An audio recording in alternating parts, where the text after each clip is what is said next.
Hello and welcome back to another video.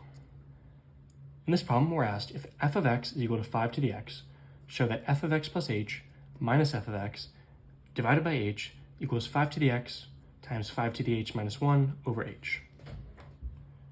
So if f of x is equal to 5 to the x, then f of x plus h, plugging in x plus h, is 5 to the x plus h.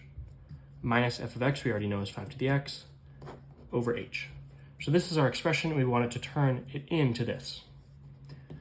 So when you have an exponent, which is something plus something, that is equivalent to 5 to the first thing times 5 to the second. When the exponent is being added, you can split it up and multiply the two parts together. Minus 5 to the x divided by h. Here we have 5 to the x times 5 to the h minus 5 to the x times 1 divided by h. Therefore, we can pull out a 5 to the x. We're left with 5 to the h minus 1.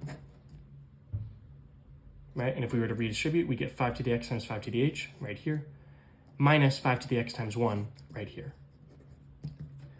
Therefore, if f of x is equal to 5 of x, 5 to the x, f of x plus h minus f of x times h equals 5 to the x times 5 to the h minus 1 over h. This equation is true.